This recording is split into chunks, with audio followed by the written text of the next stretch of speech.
नमस्ते दोस्तों, आपका फिर से स्वागत है 12th प्लस के इस ऑनलाइन डिजिटल प्लेटफॉर्म पर। जैसा कि आपके कमेंट आ रहे थे कि सर फोर्थ ईयर के पेपर करवाओ, फोर्थ ईयर के पेपर करवाओ, तो फोर्थ ईयर के पेपर वैसे भी रेगुलर अपलोड हो रहे थे, लेकिन आज हम आपके लिए फिर से लेके आ गए हैं केमिस्ट्री। कौन सी केमिस्ट्री? फिजिकल केमिस्ट्री का जो आपका बीएससी बीएड फोर्थ ईयर का पेपर है वो। वैसे ही अभी फोर्थ ईयर के अंदर अपलोड हो रहे हैं, पहले भी हुए हैं और आगे भी आपके मैथ के, फिजिक्स के, जूलॉजी के, बॉटनी के सभी के पेपर अपलोड होते रहेंगे।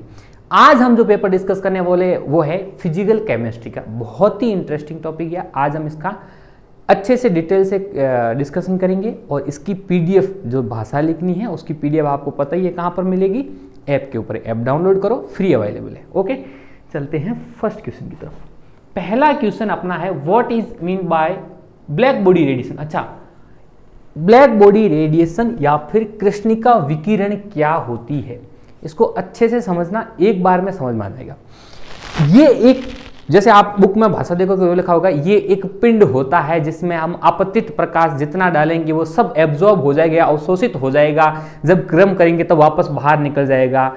उतनी मात्रा में एब्जॉर्ब किया था उतनी ही मात्रा में बाहर निकल जाएगा। लेकिन हम इसको अच्छे से समझ के करेंगे। ये क्या होता है? एक बॉडी या इसको हिंदी वाले बोलेंगे पिंड। क्या बोलते हैं? पिंड। ये एक इस प्रकार की संरचना होती है। इसके अंदर ब्लैक कलर आपको नोटिस कर पा रहे होंगे। क्या? ब्लैक कलर की या फिर ब्लैक एक लेपिंग की हुई होती है अंदर एक। अब क्या होगा, यहां से मैं कोई रेडिएशन डाल रहा हूं या फिर कोई विकिरण डाल रहा हूं, कोई भी विकिरण, कोई भी रेडिएशन यदि मैंने डाली है और वो यहां से इसके अंदर की तरफ प्रवेश कर गई है, क्या किया? इसके अंदर की तरफ आ गई है, तो क्या होगा, अब ये क्या करेगा, इसके अंदर जितनी भी लाइट आएगी, जितनी भी विकिरण आएगी, उन सभी विकिरण को क्या कर लेगी, ये अपने अंदर अवशोषित कर लेगी। क्या कर लेगी? अपने अंदर एब्जॉर्ब कर लेगी। अब ये एब्जॉर्ब क्यों करती है? आपने नॉर्मल सब सुना होगा। हम क्या बोलते हैं, जैसे विशेषकर हम राजस्थान में रहते हैं तो हम क्या बोलते हैं कि जब गर्मी ज्यादा पड़ रही होती है, क्या होता है, जब गर्मियों का मौसम होता है तब हम क्या बोलते हैं, ब्लैक कलर के कपड़े नहीं पहनने चाहिए। क्या बोलते हैं? गर्मियों में ब्लैक कलर के कपड़े नहीं पहनते। क्यों? क्योंकि उसके अंदर ज्यादा गर्मी लगती है। ऐसा क्यों होता है? क्योंकि सूर्य से जो किरणें आती हैं उसके अंदर भी क्या होती है, रेडिएशन होती है। क्या होती है?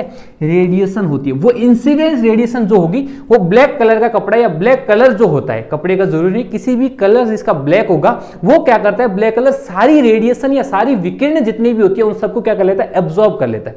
जब एब्जॉर्ब करेगा तो उसकी हीट बढ़ जाएगी या उसकी ऊष्मा का क्या हो जाएगी, वृद्धि हो जाती है। इसकी वजह से हमें ज्यादा गर्मी लगती है। वैसे ही अब ये ब्लैक कलर यहां पर किया हुआ है या ब्लैक कलर की कोटिंग की हुई है, तो क्या होगा, यहां पर जितनी भी इंसिडेंट लाइट होगी वो क्या कर लेगी, अपने अंदर एब्जॉर्ब कर लेगी। क्या कर लेगी? इसके अंदर एब्जॉर्ब कर लेगी। तो सर क्या जितनी डालेंगे वैसे ही एब्जॉर्ब करती जाएगी? हाँ जी, जितनी आपने इंसिडेंट रेडिएशन डाली वो सारी इसके अंदर एब्जॉर्ब हो गई। और अब यदि ये वाला आपके पास में पड़ा है, ये बॉडी या ये पिंड आपके पास में है और इसको आप यदि गर्म करोगे, इसको आप गर्म करोगे तो वापस ये क्या कर सकती है, इसमें से रेडिएशन निकाल सकती है या विकिरणों का क्या कर सकती है, उत्सर्जन कर सकती है। वो विकिरण या फिर वो रेडिएशन जो उत्सर्जन करेगी वो क्या कहलाएगी, ब्लैक बॉडी रेडिएशन। क्या कहलाएगी? ब्लैक बॉडी रेडिएशन या फिर कृष्णिका विकिरण।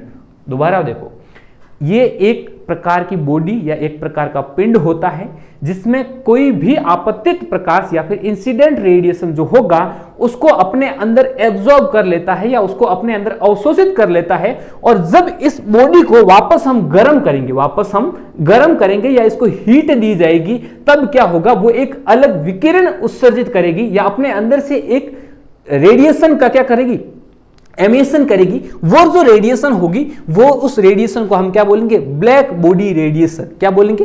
ब्लैक बॉडी रेडिएशन या फिर कृष्णिका विकिरण। आई बात समझ? इतना याद रख लोगे और इतना ही लिख के आना है। अब ये कॉपर का बना हुआ है, किसका बना हुआ है, ये सारी चीजें याद रखने की जरूरत नहीं है क्योंकि पार्ट ए का क्वेश्चन है। नेक्स्ट क्वेश्चन, प्रकाश विद्युत प्रभाव, फोटो इलेक्ट्रिक इफेक्ट सबसे अच्छे तरीके से समझना है आपको। इसमें बिल्कुल भी फोटो इलेक्ट्रिक इफेक्ट या प्रकाश विद्युत प्रभाव क्या होता है, सिंपल। पहली बात में यदि आपको फैमिलियर इस टॉपिक से करवा दूं, आप में किसी ने सौर ऊर्जा प्लेट देखी होगी, वहां जो क्या बलती है, लाइट जो उत्पन्न होती है, वो फोटो इलेक्ट्रिक इफेक्ट का सबसे अच्छा एग्जाम्पल है। अब कैसे होता है ये देखते हैं। मान लो आपकी कोई एक मेटल सरफेस है, ये क्या है, आपकी मेटल सरफेस है या फिर धातु की सतह है, कोई धातु, एल्यूमिनियम या फिर लोहा हो सकता है, किसी भी धातु की सतह है, उसके ऊपर आप एक रेडिएशन डालते हो। क्या डालते हो? कोई भी रेडिएशन या फिर विकिरण। क्या डालते हो? कोई विकिरण या फिर रेडिएशन डालते हो। तो क्या होता है, इस जो आपकी मेटल सरफेस या धातु की सतह थी वहां से उसके एक एटम, किस में से? इस धातु की सतह है तो किससे मिलकर बनी होगी? एटम से, यानी परमाणुओं से मिलकर बनी होगी। उस परमाणु के बाह्यतम कोश में से एक इलेक्ट्रॉन क्या हो जाता है? बाहर की तरफ निकल जाता है। ये किसको प्रदर्शित करता है? ये इलेक्ट्रॉन को प्रदर्शित करता है। ये जो हम बाहर की तरफ निकाल रहे हैं वो क्या है? इलेक्ट्रॉन है। यानी इसकी डेफिनेशन में आपने बुक में पढ़ रखा होगा कि जब किसी धातु सतह पर आपतित प्रकाश, मिनिमम ऊर्जा वाले जब आपतित प्रकाश या इंसिडेंट रेडिएशन डाली जाती है तो वहां से इलेक्ट्रॉन क्या हो जाता है? उत्सर्जित हो जाता है, या इलेक्ट्रॉन का एमिशन हो जाता है। उसको प्रकाश विद्युत प्रभाव कहते हैं। आई बात समझ? वैसे ही अब ये क्या है? आपकी कोई धातु की सतह है, वहां पर आपने क्या डाली? Incident radiation, electromagnetic radiation. कौन सी? EMR, इलेक्ट्रोमैग्नेटिक रेडिएशन, या फिर प्रकाश नहीं, विद्युत चुंबकीय विकिरण आपने डाली। ये क्या करेगी? इसकी धातु की सतह से एक इलेक्ट्रॉन को क्या करवा देगी? मुक्त करा देगी। अच्छा, इतना इजी प्रोसेस है। फिर तो हमारी एल्यूमिनियम की प्लेट बाहर पड़ी रहती है, एल्यूमिनियम का दरवाजा है, लोहे का दरवाजा है, उसके ऊपर दिन भर सूर्य की किरणें रेडिएशन डालती रहती है, फिर तो इलेक्ट्रॉन निकल जाने चाहिए थे, नहीं निकलते ना ऐसा, तो फिर क्या जरूरी है? फिर आपको उसके अंदर एक टर्म और यूज करनी पड़ेगी, थ्रेशोल्ड फ्रीक्वेंसी, या फिर दहेली ऊर्जा से अधिक ऊर्जा। कौन सी? थ्रेशोल्ड फ्रीक्वेंसी, या फिर हिंदी में बोलते हैं दहेली ऊर्जा से अधिक वाली आवृत्ति की या अधिक फ्रीक्वेंसी वाले जब रेडिएशन डालेंगे तब इलेक्ट्रॉन क्या होंगे? निकलेंगे। अच्छा, ये थ्रेशोल्ड फ्रीक्वेंसी या दहेली ऊर्जा जरूरी क्यों होता है? तो आप बताओ, कोई भी मेटल है, आपका कोई भी मेटल है, उस मेटल किससे बना हुआ है? एटम से। एटम का बीच में क्या होता है? पॉजिटिव चार्ज प्रोटॉन, उसके चारों तरफ क्या होते हैं? इलेक्ट्रॉन सर्कल लगाते हैं। क्या सर्कल लगाते हैं? इलेक्ट्रॉन।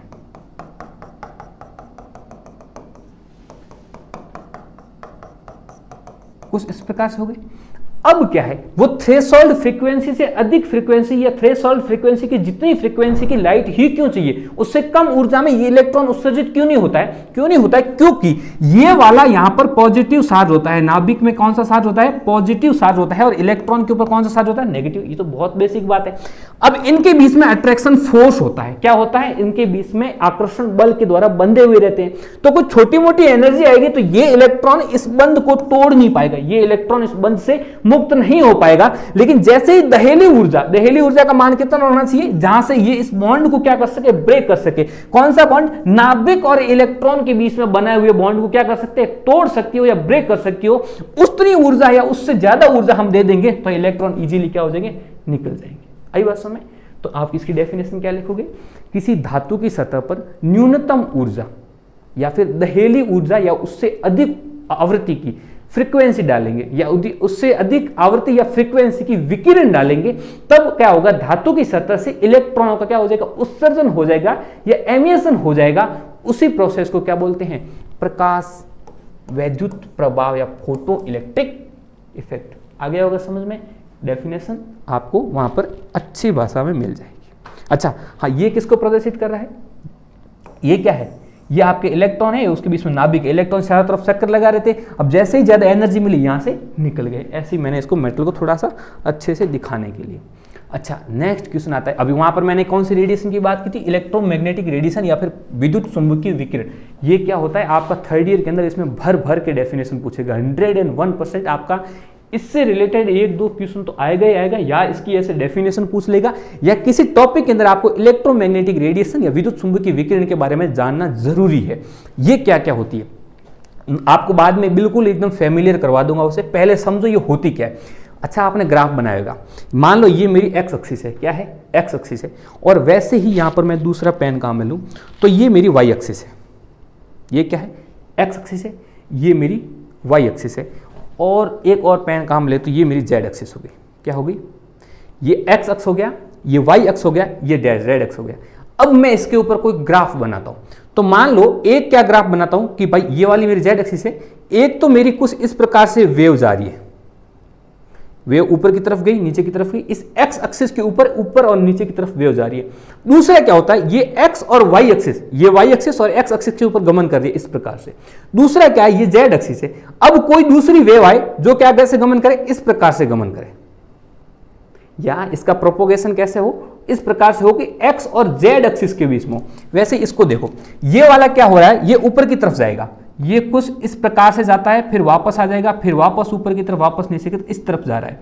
दूसरा, ये मान लो अपना कौन सा है, ये मान लो अपना इलेक्ट्रिक फील्ड है। कौन सा है, इलेक्ट्रिक फील्ड है। और ये वाला कौन सा फील्ड है, ये मैग्नेटिक फील्ड है। कौन सा फील्ड है, मैग्नेटिक फील्ड है। इलेक्ट्रिक फील्ड तो ऐसे ऊपर नीचे की तरफ गमन कर रहा था, जो मैग्नेटिक फील्ड होगा वो अपनी तरफ बाहर की तरफ आएगा, फिर वापस पर्दे के पीछे की तरफ, फिर बाहर, फिर पीछे की तरफ, इस तरफ से गमन करेगा।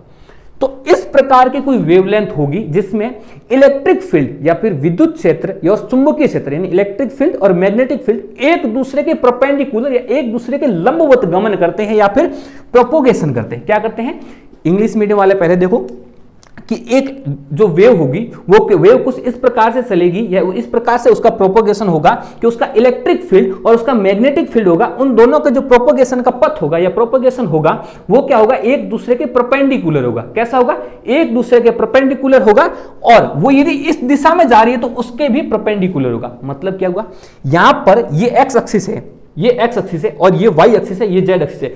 तो वो जेड एक्सिस के भी कैसे जा रही है, 90 डिग्री कोण बना रही है, और वो आगे की तरफ जिस दिशा में वो जा रही है वहां से भी वो कैसे, कितने डिग्री का कोण बना रही है, 90 डिग्री कोण बना रही है। तो इस प्रकार के जो वेव होती हैं, इस प्रकार की जो विकिरण होती है, उसको बोलते हैं इलेक्ट्रोमैग्नेटिक रेडिएशन। क्या बोलते हैं, इलेक्ट्रोमैग्नेटिक रेडिएशन या फिर विद्युत चुंबकीय विकिरण। सिंपल डेफिनेशन, इलेक्ट्रोमैग्नेटिक रेडिएशन या विद्युत चुंबकीय विकिरण वो होती है, वो उसमें क्या होता है, विद्युत चुंबकीय क्षेत्र और चुंबकीय क्षेत्र वो एक दूसरे के लंबवत गमन करेंगे, एक दूसरे के लंबवत गमन करेंगे, और उसके संचरण के पथ के भी लंबवत गमन करते हैं। मतलब इन दोनों के आपस में एक दूसरे के जो पथ होंगे वो एक दूसरे से 90 डिग्री पर होंगे। कितने डिग्री पर होंगे, 90 डिग्री पर होंगे। अच्छा, इसका एग्जाम्पल बताओ। आपने जितनी सारी रेडिएशन सुन रखी है, एक्सरेज, कभी एक्सरे करवाया है, X-rays, gamma rays, radio wave, ये सारे किसके एग्जाम्पल हैं, विद्युत चुंबकीय विकिरण या फिर इलेक्ट्रोमैग्नेटिक रेडिएशन के क्या है, एग्जाम्पल है। नेक्स्ट क्वेश्चन आपका आता है स्वतंत्रता की कोटि या फिर डिग्री ऑफ फ्रीडम क्या होती है। तो आपके जो स्वतंत्रता की कोटि या फिर डिग्री ऑफ फ्रीडम क्या होगा, कोई भी एटम है। अच्छा, आप सीधा ज्यादा है ना डीप जाने की जरूरत नहीं, केमिस्ट्री बहुत इजी है। डिग्री ऑफ फ्रीडम, फ्रीडम का क्या मतलब था, आप कहाँ कहाँ जा सकते हो, आप कहीं बाहर जा रहे हो, आपको कोई रोकने टोकने वाला नहीं है। वैसे ही कोई एटम है, वो एटम कितनी अलग अलग प्रकार की गति कर सकता है या कितने अलग अलग प्रकार के मोशन दिखा सकता है, वैसे ही सेम सिस्टम समझेगी। मान लो ये वाला मेरा क्या है, वाई एक्सिस है, ये वाला मेरा क्या है, एक्स एक्सिस है, और ये बाहर की तरफ आता हुआ मेरा क्या है, एक जेड एक्सिस है। अब ये किसके बारे में बता, डिग्री ऑफ फ्रीडम किसके बारे में देखेंगे, हम किसी एटम का या फिर मॉलिक्यूल्स, यानी या किसी अणु या किसी परमाणु का देखेंगे। मान लेता हूं मेरा कोई अणु है HCl, आई बस में एक हाइड्रोजन दूसरा क्लोरीन, इस पेन को हम मान लेते हैं HCl। यहां पर ये वाला पोर्शन है, ये मेरा क्या है, मान लो हाइड्रोजन है, और ये वाला पोर्शन क्या मेरा Cl, आई बस में ये वाला पोर्शन क्या है, Cl है। अब मुझे एक बात बताओ, किसी भी मॉलिक्यूल्स या किसी एटम के अंदर कौन कौन प्रकार से गतियां होती है, कौन कौन प्रकार से मोशन हो सकते हैं, उसको लिखते हैं। सबसे पहला मोशन होता है ट्रांसलेशनल, कौन सा, ट्रांसलेशनल। दूसरा मोशन होता है रोटेशनल, तीसरा मोशन होता है वाइब्रेशनल। ट्रांसलेशनल को बोलते हैं स्थानांतरण, क्या बोलते हैं, स्थानांतरण। रोटेशनल को बोलेंगे घूर्णन, और वाइब्रेशनल को बोलेंगे कंपन। किसी एक मॉलिक्यूल्स के अंदर ये दोनों पाए जाएंगे, रोटेशनल और वाइब्रेशनल। क्या पाए जाएंगे, रोटेशनल और वाइब्रेशनल। और ट्रांसलेशनल या फिर स्थानांतरण होगा वो किसी एटम में पाया जाएगा। कोई एक परमाणु है, कोई एक परमाणु पहले यहां पर उपस्थित था, थोड़ी देर बाद में उसकी स्थिति यहां पर चली गई, उसके बाद में उसकी स्थिति यहां पर आ गई, आई बस में, तो वो कहीं पर भी जा सकता है। वो एक्स एक्सिस के ऊपर भी उसकी स्थिति हो सकती है, उसके पाए जाने की संभावना एक्स एक्सिस के ऊपर भी आ सकती है। वो यहां से रोटेट करके यहां से स्थानांतरित होकर दूसरी जगह भी आ सकता है। लेकिन कोई एक एटम है, मान लो आपका एटम है, वो इस प्रकार, कोई मॉलिक्यूल्स है, सॉरी एटम नहीं, कोई मॉलिक्यूल्स है, मान लो HCl है, ये हाइड्रोजन है और ये क्लोरीन है, ये यहां पर प्रेजेंट है। तो अब इसमें रोटेशनल कैसे होगा और इसमें वाइब्रेशनल कैसे होगा, वैसे ही समझेंगे। रोटेशनल का मतलब क्या हुआ, ये वाला ऐसे एटम पड़ा है, ठीक है, यहां पर क्लोरीन है, यहां पर हाइड्रोजन है। अब मैं इसको यदि घुमा दूं, ये रोटेट हो रहा है, इसमें घूर्णन हो रहा है, तो ये घूर्णन एक एक्सिस के ऊपर कर सकता है कि नहीं कर सकता, ये एक्स वाई और जेड एक्सिस के ऊपर, ये एक्स एक्सिस के ऊपर, मान लो ये मेरा एक्स है और ये वाला जेड है, ये वाला एक्स एक्सिस के, तो ये एक्स एक्सिस के ऊपर ऐसे घूर्णन कर सकता है, तो जेड एक्सिस के ऊपर कैसे घूर्णन कर, जेड एक्सिस कौन सा है, सामने वाला, तो ये इस प्रकार से भी घूर्णन कर सकता है, ऐसे घूम सकता है, नहीं घूम सकता है, तो ये घूर्णन दो प्रकार से हो गया। तीसरा घूर्णन कौन सा, ये ऐसे है, मान लो ये पहले इस तरफ से घूम रहा था, अब ये इस तरफ से घूम रहा हो, तो ये वाई एक्सिस में घूर्णन हो गया। आई बात समझ, तो घूर्णन तीनों दिशाओं में पॉसिबल है। वैसे ही वाइब्रेशनल, वाइब्रेशन का मतलब क्या हुआ, इसके बीच में क्या है, बॉन्ड है, या फिर कंपन का मतलब क्या है, इसके बीच में क्या है, बंध है। अब यदि मैं इस बंध को कम कर दूं, इन दोनों को आपस में चिपकाने की कोशिश करेंगे, पास पास में लेके आने की कोशिश करूं, तो इसके बीच की जो बॉन्ड लेंथ होगी वो क्या हो जाएगी, कम हो जाएगी, और वापस जैसे ही छोड़ूंगा वो बॉन्ड लेंथ वापस अपनी स्थिति में आएगी, तो एक स्प्रिंग की तरह से वाइब्रेट करेगा कि नहीं करेगा, तो उसमें कौन सा मोशन हो जाएगा, कंपन हो जाएगा, या फिर वाइब्रेशनल मोशन हो जाएगा।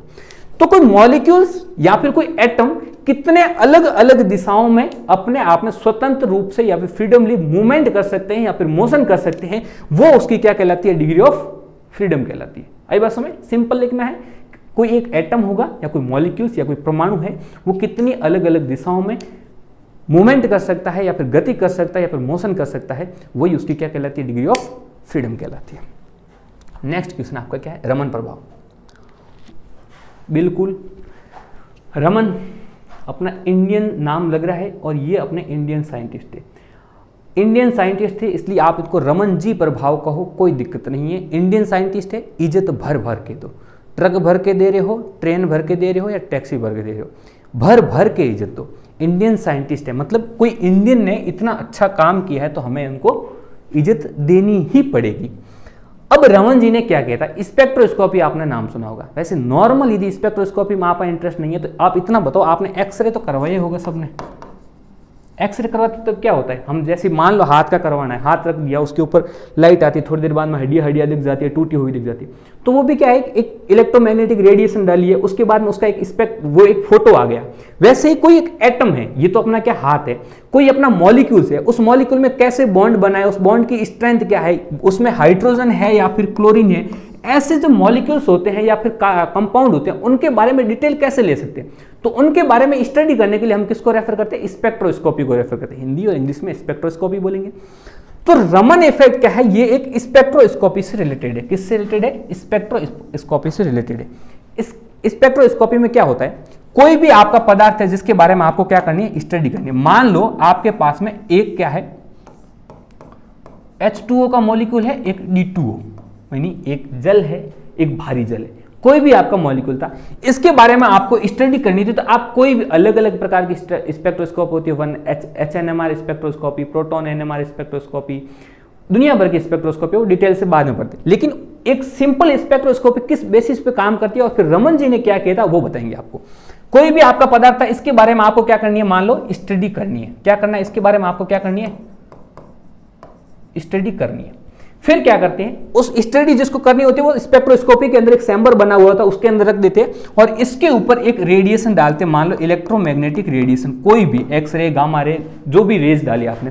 फिर क्या होता था, वो इसके अंदर से होकर के जाती थी और फिर आगे एक डिटेक्टर लगा हुआ होता है, क्या होता है, डिटेक्टर, और वो डिटेक्टर आगे किसको दे देता है, आगे ये डिटेक्टर क्या डिटेक्ट करता था, मान लो आपने यहाँ इलेक्ट्रोमैग्नेटिक रेडिएशन या विद्युत चुंबकीय विकिरण डाली, विकिरण की क्या होती है, उसकी फ्रीक्वेंसी होगी, क्या होगी, उसकी आवृत्ति होगी और उसकी वेवलेंथ यानी उसकी तरंग दैर्ध्य होगी। एक कोई वेव होती है, उसकी या तो फ्रीक्वेंसी होगी, उसकी एक फ्रीक्वेंसी होती है और एक तरंग दैर्ध्य होती है, यानी उसकी एक आवृत्ति होती है और एक वेवलेंथ होती है।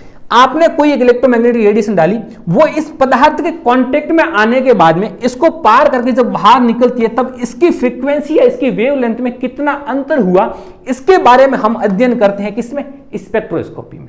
और पहले सारे वैज्ञानिक लगे पड़े थे कि हमें एक रेज डाली है, इलेक्ट्रोमैग्नेटिक रेज डाली है, वो इस सब्सटेंस से निकलने के बाद में उसमें क्या चेंजेस हुए उसके बारे में अध्ययन कर रहे थे। रमन जी ने क्या किया, हम इंडियन होते ही शानदार है, रमन जी ने क्या किया, थोड़ी और डिटेल की। इन्होंने देखा कि जब कोई एक सब्सटेंस है,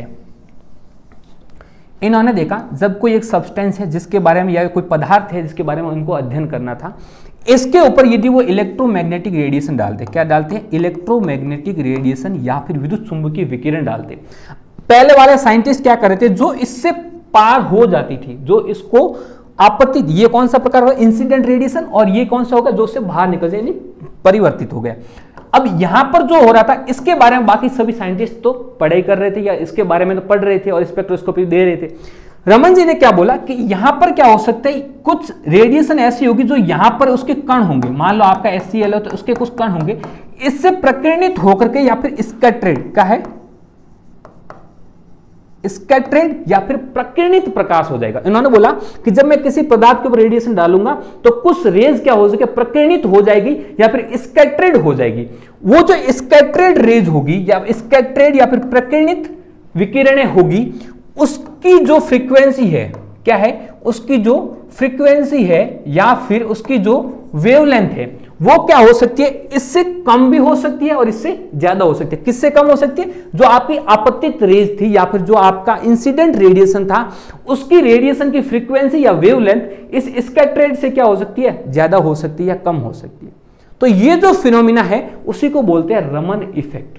अच्छा, ये कहां काम आएगा, ये उन्होंने अलग अलग कंपाउंड की स्टडी करने के लिए या अलग अलग कंपाउंड के बीच में बॉन्ड को, कैसा बॉन्ड है, कितना स्ट्रांग है वगैरह, उन सभी के बारे में, उसके कलर स्पेक्ट्रा के बारे में क्या किया था, अध्ययन किया था। किसने किया था, रमन जी ने। एक बार फिर से देखो कि जब किसी पदार्थ पर इलेक्ट्रोमैग्नेटिक रेडिएशन या विद्युत चुंबकीय विकिरण डालेंगे तब क्या होगा कि स्कैटर्ड लाइट होगी या फिर कुछ भाग होगा प्रकाश का या विकिरण का जो प्रकीर्णित हो जाएगा।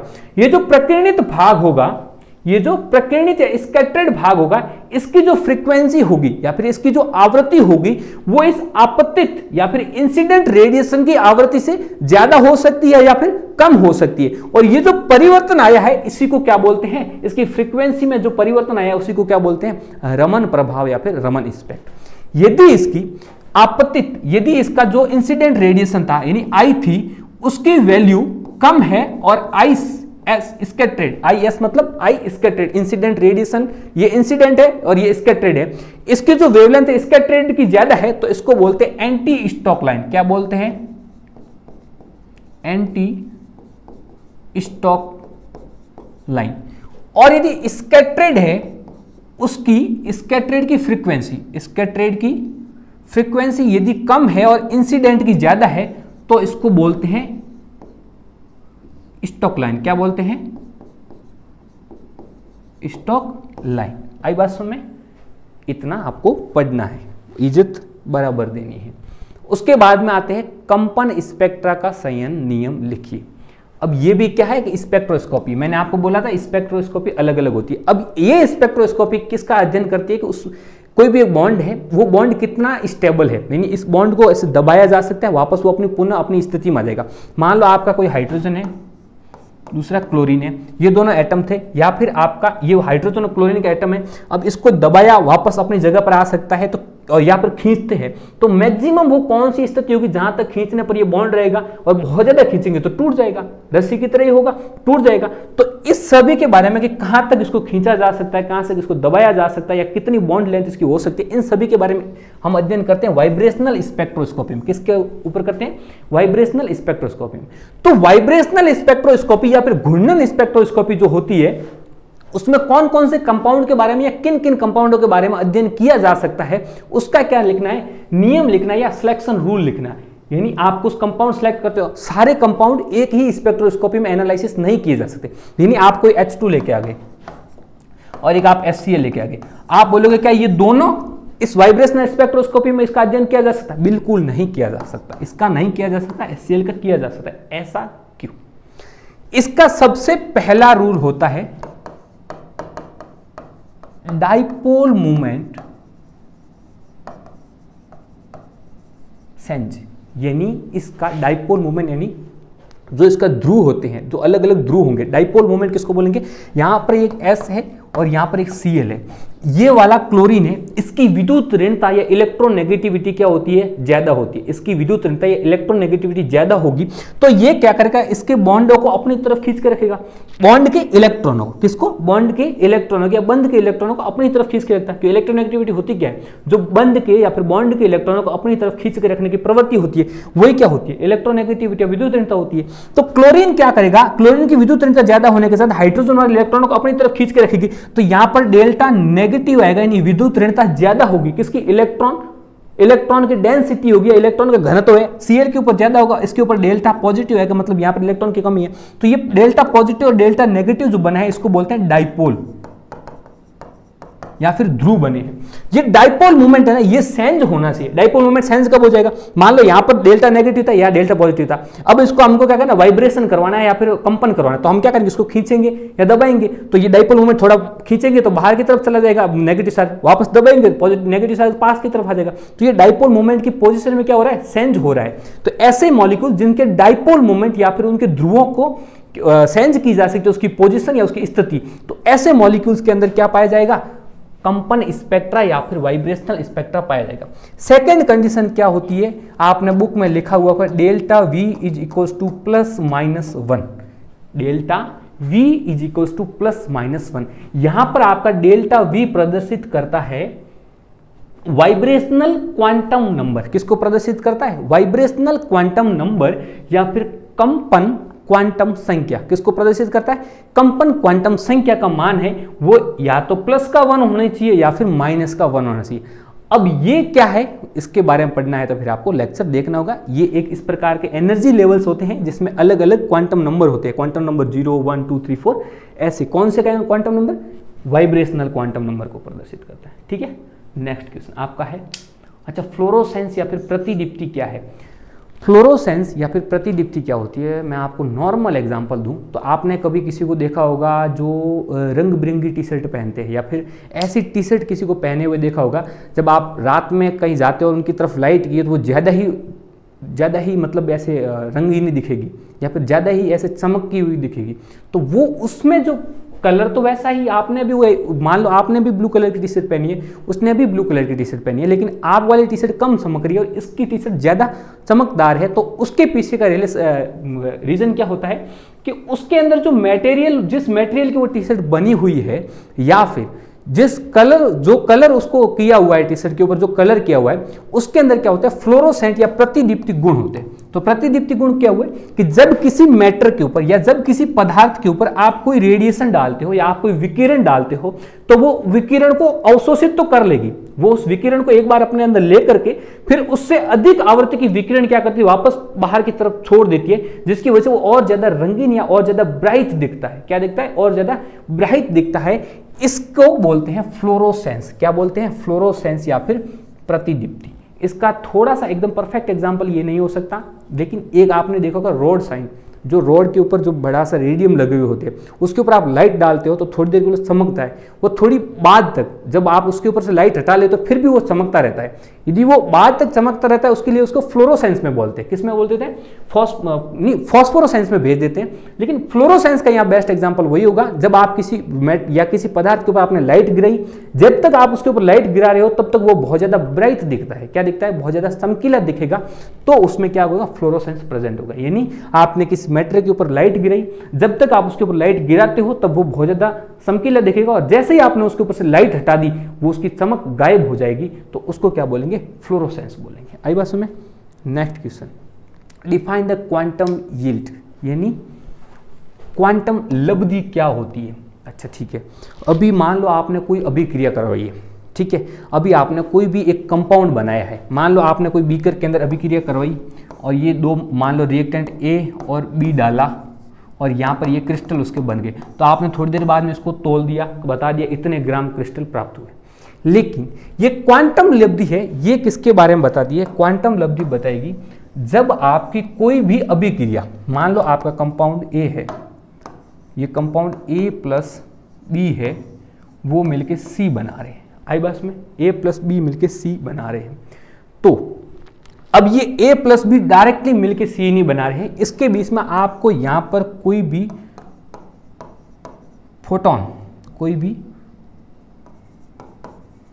फोटोन या फिर किसी लाइट की आवश्यकता पड़ती है या किसी विकिरण की आवश्यकता पड़ती है। अच्छा इसका एग्जांपल देता हूं आपको, आपके घर में दवाई होगी, भगवान न करे आपको दवाई की जरूरत पड़े, आप एकदम हष्ट-पुष्ट रहे, लेकिन कभी न कभी दवाई की शीशी देखी होगी, उसके ऊपर 2 लाइनें लिखी होती है, एक पीने से पहले हिलाना है, दूसरी चीज कौन सी है कि इसको डायरेक्टली लाइट के कांटेक्ट में न रखें, उसको डायरेक्टली लाइट के कांटेक्ट में ना रखें, या फिर उसके ऊपर, या दवाई की शीशी को आप देखो अंदर की तरफ एक परत की जाती है।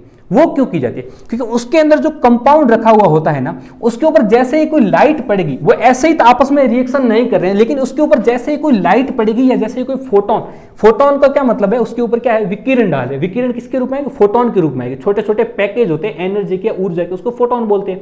फोटोन के रूप में आएगी तो ये दोनों आपस में रिएक्शन करने के लिए मजबूर हो जाएंगे। क्या हो जाएंगे? ये दोनों आपस में अभिक्रिया करने के लिए उत्तेजित हो जाएंगे।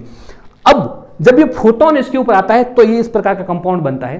तो क्वांटम लब्धि या फिर क्वांटम यील्ड किसको प्रदर्शित करती है कि आपका एक फोटोन आपका आया है, उस फोटोन ने इस मॉलिक्यूल्स को और इस मॉलिक्यूल्स को एक्टिव किया है और ये वाला कंपाउंड बनाया है। तो क्वांटम यील्ड थीटा या फाई किसके बराबर हो जाएगी कि आपका ये ए और बी, इसको क्या बोलते हैं? रिएक्टेंट, रिएक्टेंट या फिर क्रियाकारक। तो number of reactant, number of reactant react, number of reactant react, या फिर ये जो आपके क्रियाकारी अणु थे उनकी संख्या जिन्होंने अभिक्रिया में भाग ले लिया है, बटा नंबर ऑफ फोटोन एब्जॉर्ब, यानी जो फोटोन की संख्या जो उसने अवशोषित की है, इन दोनों का जो अनुपात होगा उसको बोलेंगे क्वांटम यील्ड या फिर क्वांटम लब्धि। नंबर ऑफ रिएक्टेंट रिएक्ट, या फिर जो आपके क्रियाकारी अणु थे उनकी संख्या जिन्होंने अभिक्रिया में भाग ले लिया है, बटा नंबर ऑफ फोटोन एब्जॉर्ब, यानी फोटोनों की संख्या जो क्या हो सकती है, अवशोषित हो गई है। इन दोनों का जो अनुपात होगा वो क्या कहलाएगा? क्वांटम यील्ड कहलाएगा। नेक्स्ट क्वेश्चन आपका है इकाई सेल। ये क्वेश्चन आपका लिया गया है कौन सी यूनिट से? सॉलिड स्टेट से। किससे है? सॉलिड स्टेट से। अब बताओ कि क्वांटम, ये जो यूनिट सेल होती है, इकाई सेल क्या होती है? आपने बायोलॉजी के स्टूडेंट को पता होगा, या फिर इतना तो यार मैथमेटिक्स वालों को पता होता है, 11, 9, 10 में पढ़ लेते। सेल या फिर कोशिका को हम क्या बोलते हैं? ये शरीर की क्रियात्मक या फिर क्रियात्मक और संरचनात्मक इकाई होती है, फंक्शनल एंड जो फंक्शनल यूनिट होती है। वैसे ही आपका पास में कोई भी क्रिस्टल है, क्या है? कोई भी एक क्रिस्टल है। क्रिस्टल किसके होते हैं? मान लो नमक मान लेते हैं, सबसे अच्छा एग्जांपल, नमक NaCl है। अब आप नमक तो रोजाना डालते हो, तो आपने नमक के अंदर कहीं देखा है कि ये Na है, ये Cl है? ऐसा कहीं नहीं देखा है। आपको मैं उस नमक की स्ट्रक्चर को कुछ इस प्रकार से बना दूं, बहुत सारे ज्यादा डॉट ऐसे,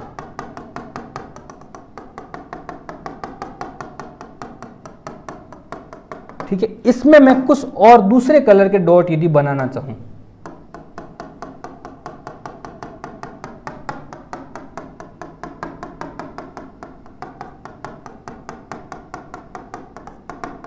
तो मान लो मैं कह देता हूं यदि मेरा ये जो व्हाइट कलर वाला है ये Cl माइनस है, क्या है? Cl माइनस है। और ब्लैक कलर वाला है ये क्या है? Na प्लस है। क्या है? Na प्लस है। Na प्लस और Cl माइनस मिलकर करके नमक बनाते हैं, NaCl। अब ये जो इस प्रकार की संरचना होती है इसको बोलते हैं क्रिस्टल लैटिस या फिर जालक। क्या बोलते हैं? क्रिस्टल लैटिस या फिर क्रिस्टल जालक। अब ये क्रिस्टल लैटिस है, इसके आपस में इन दोनों बिंदु को, मान लो इस बिंदु को, इस बिंदु को, इस बिंदु को ऐसे मैं आपस में मिला दूं तो मेरे पास कुछ इस प्रकार की संरचना बनेगी। अब मैं यहां पर NaCl को प्रदर्शित करूंगा तो यहां पर मैं लिखूंगा Na, यहां पर मैं क्या लिखूंगा? कलर चेंज कर लेते हैं। यहां पर मान लो ये मेरा क्या है? Na है, तो ये मेरा क्या होगा? Cl होगा। दूसरा ये क्या होगा? Na होगा। इस प्रकार से अणु बने हुए थे। ये जो क्रिस्टल लैटिस था उसमें से मैं यदि एक किसी छोटी सी हिस्से को निकाल दूं, या फिर ये वाला भी इस प्रकार से क्रिस्टल संरचना है, तो यहां पर क्या होगा? मान लो Cl है तो यहां पर क्या होगा? Na होगा। तो एक छोटी सी संरचना, एक छोटी सी यूनिट या फिर एक संरचना जो किसको प्रदर्शित करते हैं? उस पूरे जालक को बना सकती है या उस पूरे लैटिस को बना सकती है, उसको क्या बोलते हैं? यूनिट सेल बोलते हैं। यानी ये क्रिस्टल की सबसे छोटी यूनिट होगी या सबसे छोटी इकाई होगी जिसके अंदर कैपेबिलिटी होती है कि उससे उसकी जैसी जैसी और यूनिट या उसके जैसी जैसी और संरचना लाई जाए तो एक क्रिस्टल जालक का निर्माण हो सकता है। उसको क्या बोलते हैं? यूनिट सेल बोलते हैं। क्या बोलते हैं? यूनिट सेल या फिर इकाई संरचना। ये होता है आपका जालक, उसमें से एक छोटी सी यूनिट, उस जैसी और यूनिट आप ऐड करते जाओगे तो आपका एक क्रिस्टल जालक बन जाएगा या लैटिस बन जाएगा। उसी को क्या बोलते हैं? यूनिट सेल बोलते हैं। नेक्स्ट क्वेश्चन आपका है what is the interfacial angle. ये भी आपका किसका सॉलिड दिया है, क्योंकि एक यूनिट से 2 क्वेश्चन आते हैं। अब मान लें आपके पास में कोई भी क्रिस्टल आपने प्रैक्टिकल में किए होंगे, तो आपके पास में क्रिस्टल अलग अलग शेप के क्रिस्टल आपने बनाए होंगे। यदि प्रैक्टिकल आप बहुत अच्छे से करते हो तो बहुत ही शानदार शेप आता है क्रिस्टल का। मान लो आपके पास में मैं 2-3 प्रकार के क्रिस्टल के शेप आपके पास में एज्यूम करके चलता हूं कि इस प्रकार के क्रिस्टल आपके पास में आए होंगे। इस प्रकार का क्रिस्टल आ सकता है, इस प्रकार के क्रिस्टल हो सकते हैं, या फिर आपने ये वाला लंबा वाला एक क्रिस्टल 100% आप बीएससी में नहीं किया तो एमएससी में जाओगे तब इस प्रकार के लंबे लंबे निडल नुमा क्रिस्टल आते हैं। तो ये जो क्रिस्टल होता है यहाँ पर ये कोई एंगल होगा, यहाँ पर एक कोण होगा, कोई यहाँ पर भी एक कोण होगा, यहाँ पर भी एक कोण होगा, यहाँ एक कोण होगा, यहाँ एक होगा, इसके भी यहाँ एक कोण बनेगा, यहाँ कोण बनेगा, यहाँ इस प्रकार से सभी के अंदर ऐसे ऐसे कोण बनेंगे। तो फिर अंतराफलक कोण या फिर इंटरफेशियल एंगल क्या है? तो इंटरफेशियल एंगल ये है जब इस जो ये आपके पास में इस प्रकार का कोई क्रिस्टल आ गया है, तो इसमें से इस रेखा को यदि मैं आगे सीधा सीधा सीधा इस आगे की तरफ बढ़ा दूं और फिर यहां से मैं एक 90 डिग्री का कोण लूं, कहां से? यहां से एक 90 डिग्री का कोण लूं और यहां से इस लाइन के ऊपर मैं एक 90 डिग्री का कोण लूं, तो यहां पर जो एंगल बनेगा, यहां पर जो कोण बनेगा, इस कोण को क्या बोलेंगे? अंतराफलक कोण या फिर इंटरफेशियल एंगल। कौन सा? Interfacial angle. और जो ये वाला एंगल होगा वो एंगल वापस यहां पर भी एंगल बनेगा, ये भी कैसा आपका होगा? इंटरफेशियल एंगल होगा। तो अंतराफलक कोण क्या होंगे? जब आपका कोई क्रिस्टल बनता है, उस क्रिस्टल के अंदर जो आपके ये वाली जो उसकी क्या होती है? फेसेस होती है। इस फेसेस ही आप यहाँ पर 90 डिग्री के कोण बनाकर दो रेखाएं डालते हो, तो यहाँ पर जो रेखाएं डालने के बाद यहाँ जो बॉन्ड बनेगा, इस बॉन्ड को क्या बोलेंगे? इंटरफेशियल एंगल या फिर अंतराफलक कोण। तो आज अपना पार्ट ए के यहाँ 10 क्वेश्चन कंप्लीट हो गए और पार्ट बी भी आपका इसका बहुत ही ज़्यादा समझाने वाला है, इसलिए अब ये पार्ट ए का वीडियो आज डाल रहे हैं और पार्ट बी का वीडियो भी आपका नेक्स्ट कल आ जाएगा, जिसके अंदर हम पार्ट बी के पूरे 10 क्वेश्चन और उसके बाद में पार्ट सी के 500 क्वेश्चन का डिटेल सॉल्यूशन दे देंगे। पढ़ने आए हो इसलिए आपका बहुत बहुत धन्यवाद। ऐसे ही पढ़ते रहिए, मुस्कुराते रहिए। Thank you.